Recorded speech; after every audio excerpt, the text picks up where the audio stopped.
Hey everybody, I'm Eugene Driscoll. Welcome to Valley Navel Gazing. We're recording this the day before Thanksgiving to be broadcast the Monday after Thanksgiving. I'm a reporter with valleyindy.org, and I'm joined by another reporter with valleyindy.org, Ethan Fry. How are you? Stressed. I got to get out of here in about a half hour to go pick up my kids at school who have a half day, so we're trying to jam this podcast down everybody's throats. And of course, it's a complicated podcast because what we have here is, I believe it's the Valley Indy First. We have an interview with President-elect Donald J. Trump. Yeah. The background here is, that's right, you hear Donald You believe that's a first. We've never... as far as I know. We didn't talk to Obama in 2009. No, I mean, Jody might have and just not told Not us. published it? Okay. Former reporter. But what's going on here is I used to be a reporter at this newspaper called The Patent Trader in Mount Kisco, New York. It was a weekly paper, and in about, I think this recording is from 2000. I'm not exactly sure. I started there in '98, right out of college. We were bought by a major newspaper. It was a family-owned paper, and then it was purchased by a media conglomerate. Gannett? I wouldn't want to name them because I'm worried this might be their intellectual property. So I was purposely, I didn't forget the company I worked for. I just didn't want to say it. It's not their intellectual property, by the way. So, okay, well, all right. I've sort of run this by... I got a year in law school. I can make that all pronouncement. right, good. That's our counselor, Ethan Fry. So anyway, I think this interview is 16 years old. And at the time, Donald J. Trump, the Trump Organization, had this land in Newcastle, New York, Bedford, New York, and North Castle, New York. Basically rich people country. And also there is this reservoir called Byram Lake, which was the drinking source for the Village of Mount Kisco. At the time, a less affluent community. And Trump wanted to put a golf course on the shores of Byram Lake. So residents were concerned. So I would write about this thing all the time. It was in front of the various planning and zoning commissions down there. Maybe they were just planning commissions. And, you know, basically the vibe in northern Westchester at the time in 99, 2000, 2001, they didn't want anything built. I mean, we're talking, you know, it's a wealthy area. Ethan just spilled coffee all over himself. You know, big. All the land is on big acreage. You know, it was. I just Google image searched Bedford, New York, and it's just like, you know, views from helicopters of giant mansions surrounded by woods. Yeah, it was like, you know, I remember doing a story in Pound Ridge, which is in that area where. Oh yeah, that's another one. You know, yeah, Richard. I was at a planning and zoning meeting or a planning commission meeting, and basically Richard Gere. His representatives were in there because he wanted to put up a fence to keep away stalkers. So it's yeah. One time I was driving back from Connecticut in the Ridgefield area or something, in like the Danbury area, and like you take a wrong turn and you end up, you're in New York State. And I was like driving like the Pound Ridge, one of those communities. You just drive through. And like you'll be driving through the woods, and all of a sudden, like there's this huge, like brightly lit compound. It's like something out of like Godfather 2, you know. Yeah, there was a Pound Ridge, Lewisboro was another one, North Salem, New York, Horse Country, and the way it's developed is because it's all New York City reservoir land where you couldn't build. Yeah. Although from what I hear, that's all changing now. You can put a Stop and Shop and a Subway there. Nobody cares anymore. But anyway.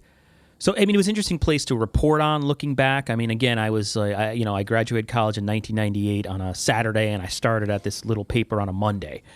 And, you know, it was independently owned when I first worked there, but the owner had, like, tenuous connections to the New York Post gossip pages, and he was, like, related to the family by marriage, that owned the New York Times, and he was kind of a... I don't want to say player, but he was, you know, he was what he was. You know, when I worked there, I had to, Hillary Clinton at the time had declared her candidacy for Senate. Yeah, it was during all that. So I had to go approach her at an event she was appearing at, and my boss had been the one who introduced her, but he's actually related to Monica Lewinsky somehow. And it was kind of those things I was set up because they wanted to, I assume, somebody within the organization where I worked wanted to leak it to the gossip pages of the Post because it appeared there like the next day. So it was a really sort of, looking back, it was a little bizarre. It was definitely a unique space. There'd be celebrities all over the place. And you talked to Bill Clinton at one point, right? I met Bill Clinton. Yeah. I interviewed him, ran into him at a photo mat. Which those don't even exist anymore. It's one of those 1 hour photo places. Yeah, ran into him, interviewed all kinds of just random directors, actors, and stuff like that. But anyway, I would do all these stories on the Trump organization and the opposition in the village of Mount Kisco to his plans to put this golf course over their drinking supply, and they were the water supply, and they were worried that the pesticides and everything that he was going to put on the golf course would roll down the hill and go right into their drinking water. And at the time, he had some, which the village pitched or spun as a untested filtration system. Like Trump was saying, it was going to be perfect, it was going to be the best, it was going to be state of the art, it was beautiful, huge. And the village of Mount Kisco was like, no. So I've told the story many, many, many times, my one Donald Trump phone call. And I was digging, it was in my basement over the weekend. And I have this bag of cassette tapes, because I was a cassette guy, right? I always record everything. When I started at the Patent Trader, I had, an old phone tap, like the old school sticky phone suction tap. cup on the receiver. Yeah. It was, and it would plug into a cassette recorder handheld. And, I had cassettes long after CDs. I would still have cassettes today if I could, because they were indestructible, although time makes the tape disintegrate.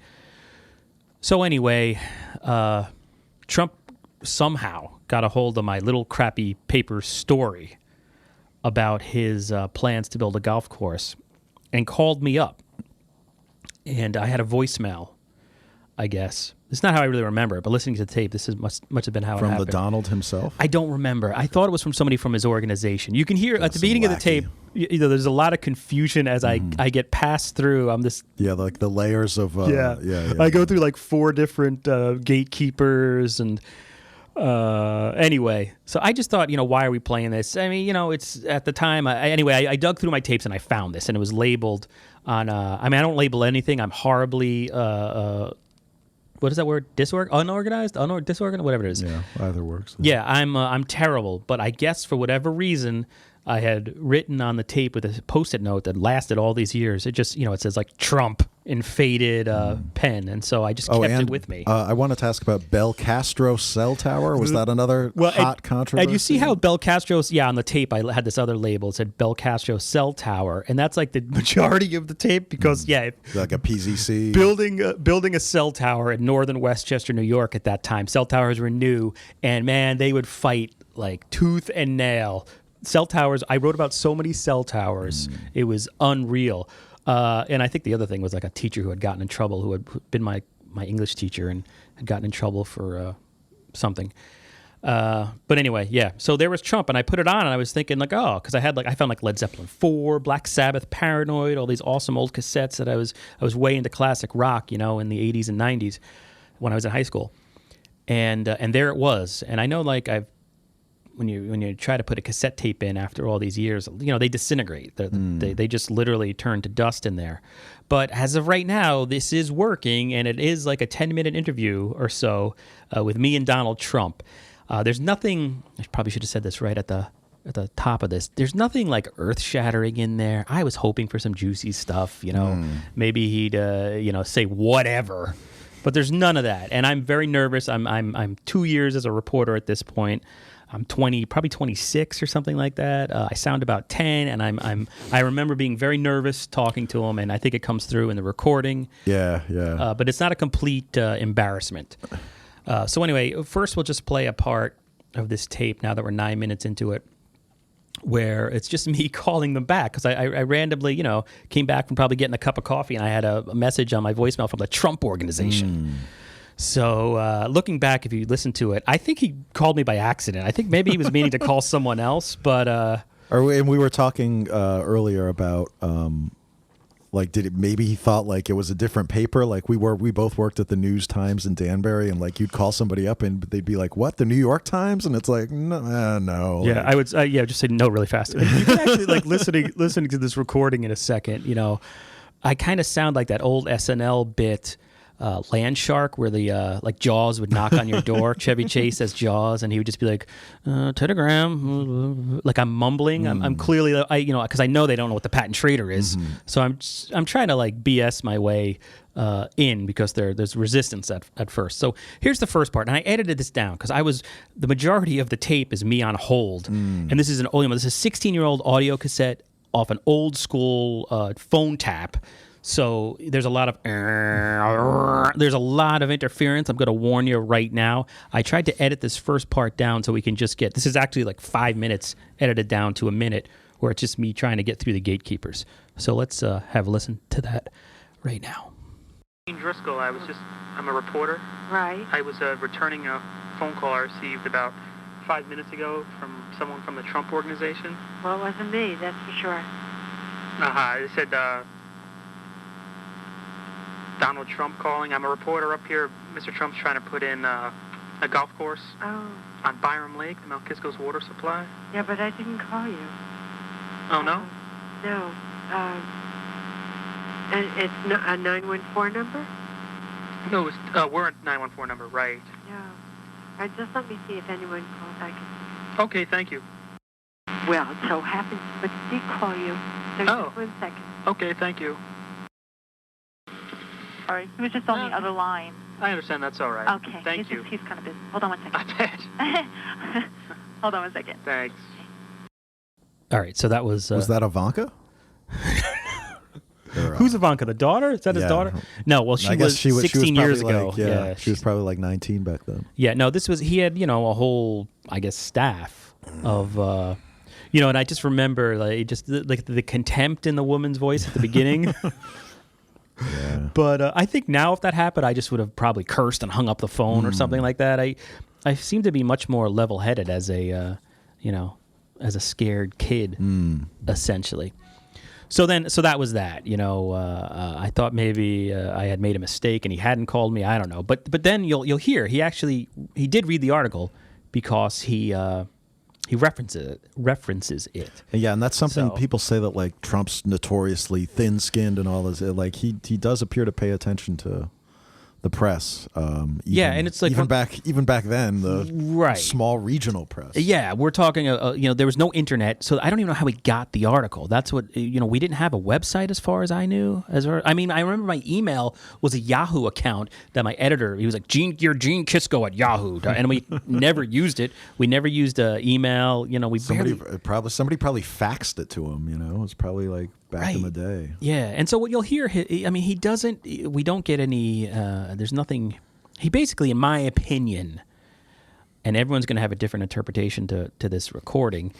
He sounds like a kind of a rich, spoiled guy trying to get his golf course made, and I feel like it's just gonna. Like I haven't heard it yet, but I feel like it's just going to be him talking about the golf course like he talks about what he's going to do for the country now, There is. We're going to have a great golf course. It's going to be top notch. Like this is how he's always talked about all of his business. Everything. ventures. Yeah. And there is that. And then there's, he's very gracious. Like he makes it a point to say my name several times. Yeah. That's, which is, media training 101. He's at the beginning, he's complimentary of the reporting as if he's like surprised I can write.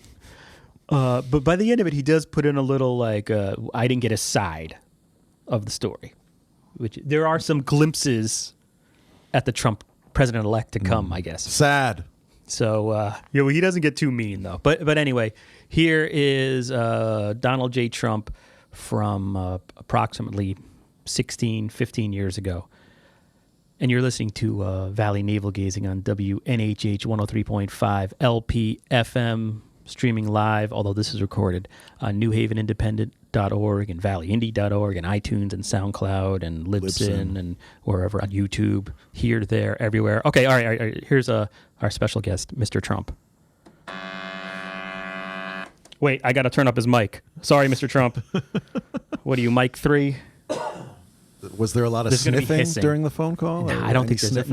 no. But the way he says hello, well, I guess I can pause this as we go through it. And for our listeners at home, we have a boom box in front of us with a cassette tape in it, and I just have a microphone to the speakers. This is about as high tech as we get here at the Valley Indy. Let's see if this works. There's going to be hissing, as you can hear. That's the boom box. Sorry about that. Hello. Hi, Mr. Trump. Hi, how are you? No. See, hello, like, right? Isn't it? He sounds. This is live again. Doesn't he sound like I don't know, like you're something out of like a 1980s John Hughes movie? Yeah. He's like the bad guy. But anyway, I'll shut up. Sorry. We're angering 60% of our readers right now who voted for Donald Trump in the Valley. We're having some fun here. We need some laughs, right? Right, people? Don't we all need to laugh or cry? Not bad. How about yourself? Okay, good. I just read your story. It was very well written, I must say. But, we've had tremendous support for this project over the last 2 years. Because basically, Gene, it's a golf course as opposed to, we think we could probably do about 108 units of housing. 108 units? Right. And, at anywhere right around that number. And everybody in Bedford, in North Castle, in Newcastle, all of them, they all want this housing. I mean, they all want this golf course. Because the alternative is tremendous disruption with trucks, with, you'll be building housing for years at 108 units. Now, this is the classic. You see this so often at hearings, like land use hearings to this day. Like, oh, yeah, you don't want this massive shopping center built? Well, we could build 300 apartments and think about what that will do. You to don't your want school Panera system. Bread? How about a methadone clinic? It's allowed by zoning. It seems like an extortion racket almost. But, I mean, the alternative is worse. The alternative is always worse. worse. In a very, cheery, nice way. Now I'm talking like him. I mean, I was a Mount Kisco reporter at the time. I was born and raised in Somers, New York, which is in that area too. I never talked to anybody. I mean, I remember going to public hearings and they had little bottles of water, and they put on the outside of it a fake label that said Mount Kisco water with a skull and crossbones, insinuating that he was going to poison, or his organization or this golf course was going to poison people. So if there was support of the housing, I missed it as a reporter. All right, here he is again. So, the only one that fights, and as you know, this is the same lawyer that lost to me on Trump World Tower, Mr. Girard. Michael Girard? Oh, you didn't know that? No, I didn't know that, actually. Oh, well, he doesn't tell you that. Girard sued me at Trump World Tower, which is a 90-story building being built opposite the United Nations, which is completed. And he lost the case in Supreme Court, and then lost unanimously in the appellate division. Okay. And he sued me on environmental grounds, that the zoning was environmentally no good. Okay? Okay. And, it's ridiculous. What about, I write for the Village of Mount Kisco. That's my beat. Right. And the people here are concerned about pesticides and fertilizers being... I remember, this is Eugene again, I remember at the time, like, the guy Girard that he's mentioning, he was the city's environmental lawyer. He was just an outside counsel brought in. I remember he was just like a sort of quiet, button down. He was your environmental attorney. And I remember thinking like, what? Because, I mean, the way in northern Westchester where they would fight things, residents would hire their own attorneys. They would spend big bucks, and it would all be about process. It was hellish as a reporter to report on. So I remember, he kind of turned it into, well, this guy's got a personal grudge against me, which was just hugely surprising because that had never been said publicly, nothing. It was just, northern Westchester, those towns wouldn't debate like that. If that would never, so I'm shocked. I can hear, I'm just like, what? And I make it seem like I know what his tower being built. I don't know what that is. Yeah, that's, reporting technique. There's a lot of okays. Yeah, and then you're like mashing your keyboard into Google. What is he talking? Well, I didn't even have Google back then. I don't even know if I had internet access in these days. put on the golf course, and they've been urging you to test the linear absorption system. Here's what I don't know. I just don't understand why golf courses all over the country are very popular with towns. As you know, we're not in Mount Kisco. Right. Not part of the zoning district. But it's their drinking water. All over the country, they're very, very, golf courses are very popular. So I'm trying to figure out, why. Now, I can tell you why, because they want us to make a contribution. Why don't you ask about 684, Route 684? Sure. Where the oil and gas from cars is spewing into into Byram Lake. And here we are building probably one of the most environmentally friendly golf courses ever conceived of. We have all sorts of controls. And by the way, we'll use very little. Now, let me ask you a different question, Gene, and I hope you can put this in because it's interesting. What would happen if I subdivide the land and build 108 units of housing? Okay. Do you think you're going to have any protection from those homeowners from using all sorts of different things on their lawn where there'll be absolutely no control because you'll have 108 different owners? Right. Or even to take it to another extreme, even if you just broke it into a number of parcels, there'd be no way of doing it. There'd be no way of seeing it. They could go down to the local hardware store and buy the worst pesticides that you can imagine. Whereas we're doing we're doing this as an extremely friendly course environmentally. But again, people don't understand that Mr. Gerard is the same lawyer that seems to follow me around, and he lost unanimously in the appellate division on trying to stop Trump World Tower. And just like now, all these years later, he makes good points. At the time, I was sort of they were going over my head, I think.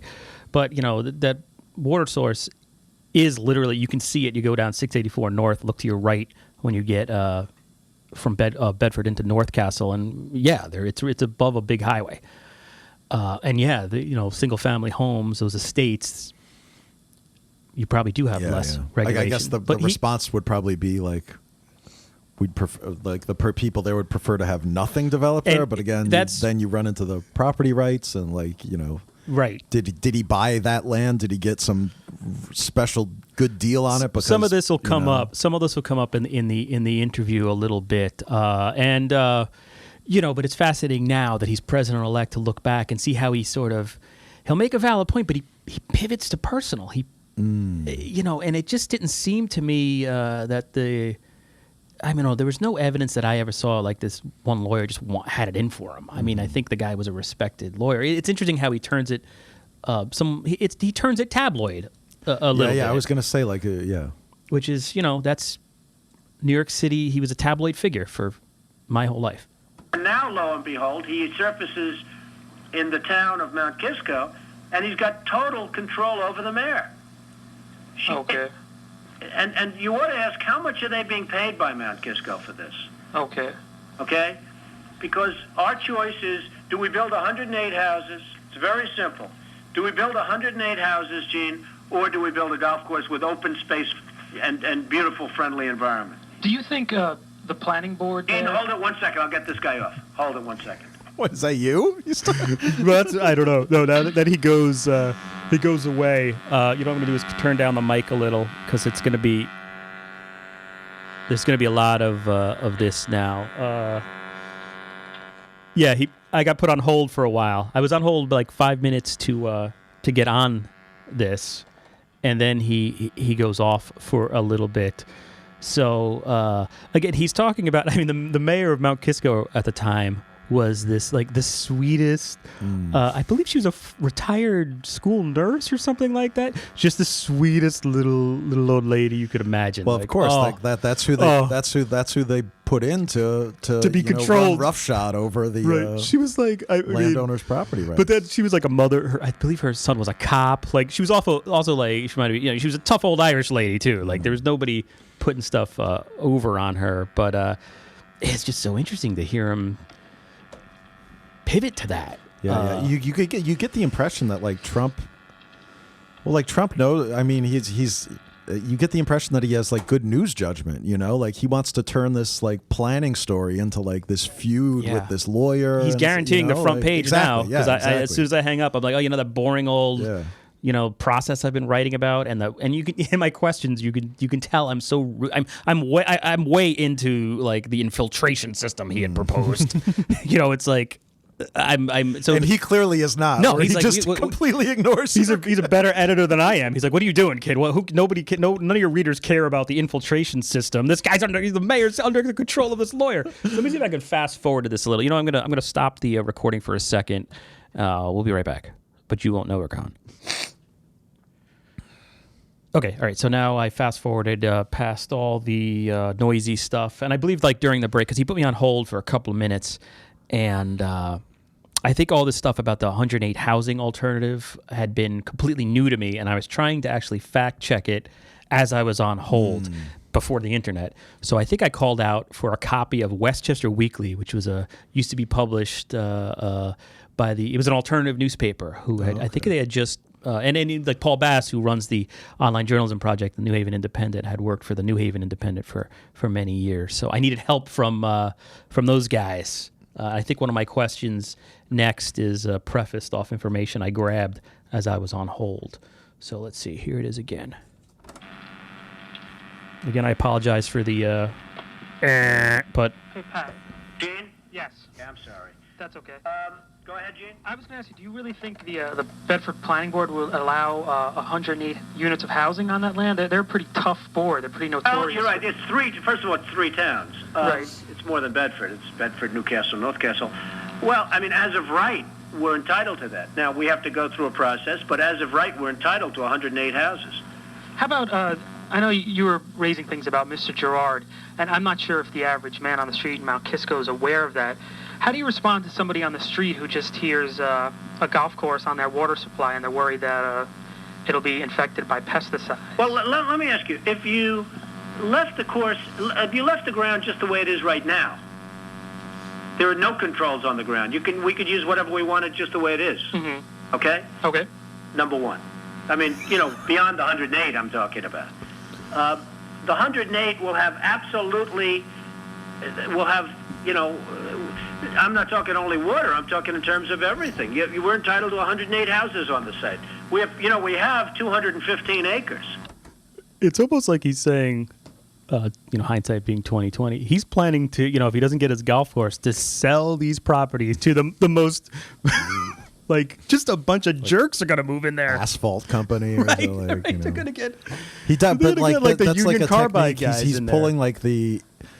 And people like do this often. You ask a pointed question, and then like they'll want you to be like engage with them. Which is brilliant. And it's just like you can't really like right, let's not. I would assume the person would say, but you can't stand in for it. I'm asking this Loretti on behalf does that of people. a lot. Mayor Loretti does that. Yeah, they'll turn you'll around. ask a question and be like, well, what about this? And it's what do just you like, think? Yeah, and it's like, well, I don't think either way. I get I got to hand the story in and collect my paycheck, dude. But you know what I mean? He's like making it seem like these people who end up buying. And by the way, this golf course was never built. It ended up becoming housing of some. This was going on for years, even at this point, and I don't know when it was all resolved. Yeah. But a property that spans 3 different towns. Like that's a really and in that part of the world good God. Yeah, I mean, the fact that he even tried this is I guess interesting. But yeah, it's like he's going to sell it to just the worst homeowners you could imagine, who are just going to get there the first day and just dump chlorine in their yard and like not have a septic tank and let it go right into the who are these people buying these like $1 billion homes? Like you'd think they would be Monsanto or something, right? Yeah, it's kind of funny. But anyway, here's more of it. Okay. Gerard says that the actual number stated in your environmental impact study, right, is the most you could get is 46 houses on that. But that's if we do large-scale houses. Okay, that's large-scale housing? We can go much smaller than that. Okay. In other words, if we did large-scale... It'll be like downtown Ansonia with Trump is known 4 for family houses every 10 feet with no on-street parking. Right, yeah. It's like, what we're going to do is we're going to put in Bayside, Queens right there. That's what we're going to do. It's like, what? Okay. 7 Springs type house. Okay. He's correct. But if we do smaller units, like the Toll Brothers type units, we can do much more than that. Oh, and this is Toll Brothers name drop. And the thing is, like, at that point, Toll Brothers, probably like the most hated. They had bought like a former, and I don't even know if I should go into this because my memory could be wrong, but they were controversial in Mount Kisco. Yeah. They're controversial everywhere. They had built on, like, people wanted this open space preserved, and they put in a bunch of McMansions. So at the time, the fact that they're one of those. He didn't just randomly drop in Toll Brothers. Like and then, like, in a couple of communities in Connecticut over the years, they've done, where they've been rejected. They've said, like, pulled that, like, oh, we could build affordable housing then, and then So here we go. Okay. Because, figure it out, Gene, we have 215 acres. Okay. And in some of the area, we have 1 acre zoning. At what point do you say, you know what, forget the golf course, I'm going to go for housing? Is that even a possibility? Oh, there's a major possibility. In fact, with housing prices right now, I'm very foolish to do a golf course because I can make a lot more money with housing than I can with a golf course. But a golf course, this is the 5th year of zoning on this. A golf course is environmentally much more friendly than houses, and it's what Bedford and North Castle want, and Newcastle too, because they don't want to see housing built. Okay. Which is a tax on the schools, which is a tax on their areas. A lot more people will be there. A lot more trucks are going to be there. It'll take a lot longer to build. So I thought your article was really well written, but I wanted to give you our side because I noticed that Steve Cass wasn't able to call you back. Right. And that's his lawyer at the time. Yeah. The bottom line is that a housing development would make a lot more money than a golf course. Okay. How about you said earlier in our conversation that that Mount Kisco is looking for a contribution, or you said they're looking for contribution? Well, they want us to make a contribution to what their plan is, and because they're not in the zoning district, into their system, and because they're not in the zoning district, the only thing they could do is complain about a lake. Now.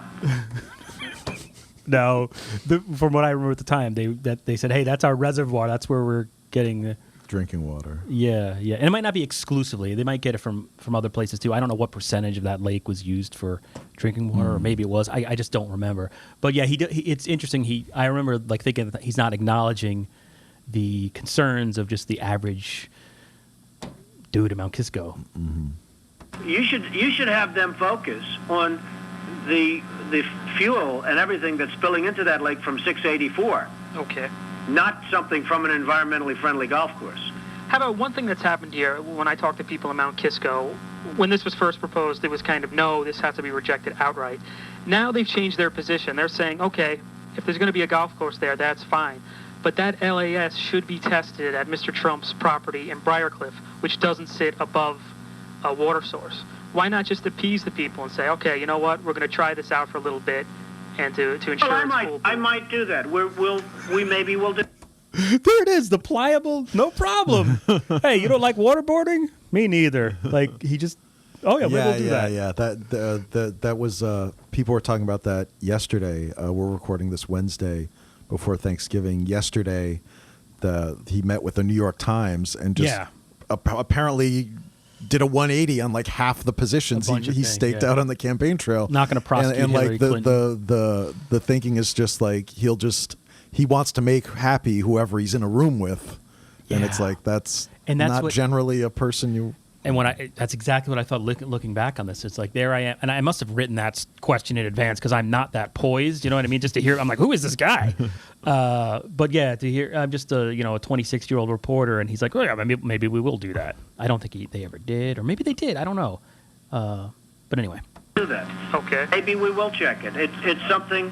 It's something that it certainly could be looked in. It's a very simple system. It's foolproof. It's simple. We're not dealing with sending rockets up to the moon. It's a very, very simple system. And it is something that we could certainly look at if my people think that's appropriate. And I have no objection to it, and they have really no objection to it. What we don't want are the delays. We're in this process for 5 years. Okay. I can build housing on the site and make much more money, but I thought that this would be something that would be great for the community. The community agrees with me. That's why they all like it, as opposed to the alternative of housing. Now, we'll have to go through a process, but we could build 46 large-scale houses, or we could build 108, nice houses. But it would be a huge tax on the community. Okay. So if something can be done fast, I'll do it. Otherwise, I'm seriously thinking about going to the housing plan, which will make us a lot more money. Is there a date or a specific time where you're going to say this is going to be housing now? Well, they're going to have to start acting quickly because you know what housing prices are. Right. And you know. Actually, at the time, I think I was living in an illegal basement apartment in the city of Yonkers with only one entrance and exit. So I don't know anything about housing prices at the time. And I was paying $1,000 a month. It doesn't take a genius to realize that I can make a lot more money by doing housing than I can by doing a golf course. But it also doesn't take a genius to realize that a golf course is much more friendly to the community and environmentally friendly. Both good for the community and good for the environment. And so I've been trying to go that route, but after 5 years, it's enough time now. And again, to meet the same lawyer who we just defeated in New York, and now all of a sudden he's representing Mount Kisco, perhaps at a huge fee, is something that I don't understand.